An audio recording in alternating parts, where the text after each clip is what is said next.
说法国是个横跨欧美大陆的国家，你信不信？哎，在南美洲，法国还真有块地叫法属圭亚那。现在这个时代，到处都在闹独立想分家，法属圭亚那那就不一样了。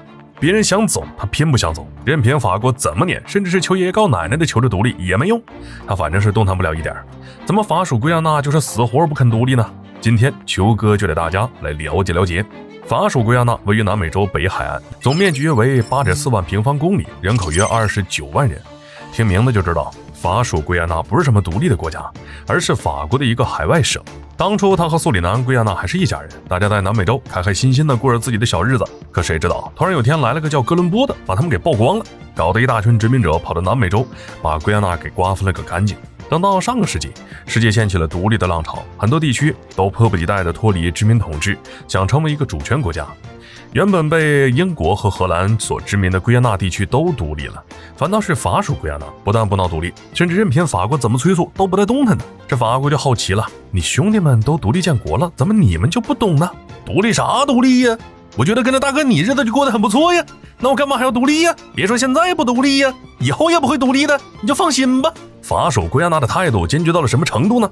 就连法国给他们举办的独立公投，也有将近 95% 的人不赞同独立。其他国家都是抢着要独立，反倒是法属圭亚那怎么撵都撵不走啊！让他独立还选择放弃，这究竟是为什么？和其他殖民国家不同的是，法国不仅掠夺，其实也用心的在这经营，把这儿当成自己的领土。在被统治的几百年里，当地有不少人打心底儿就觉得自己是法国人，再加上这里 70% 的人口是移民人口或者是移民的后代，这些人呢本来就不愿走，哪怕有土著想要独立建国，因为人太少，压根就没起到啥作用。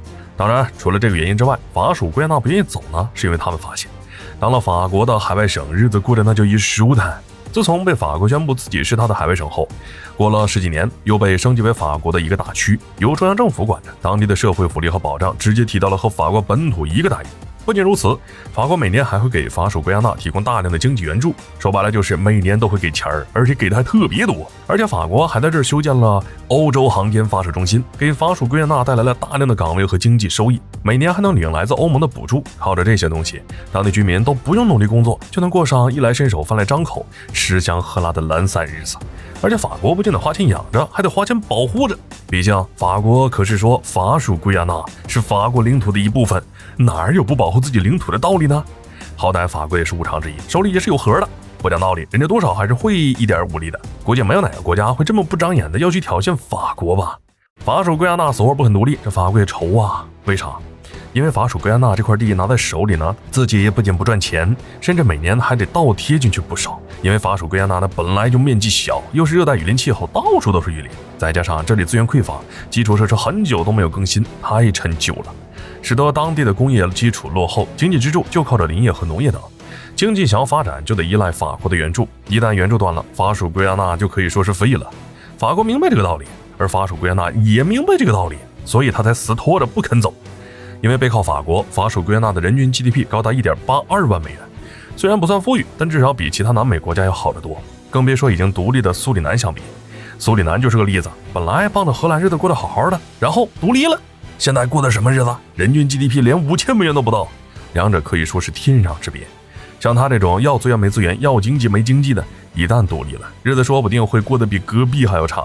既然如此，那他们干嘛还非得要独立出去呢？安安稳稳伸手拿钱过自己的潇洒日子不行吗？2010年，法国表示想提高法属圭亚那的自治权，又给他们弄了个公投，结果呢，还是被他们坚定的给拒绝了。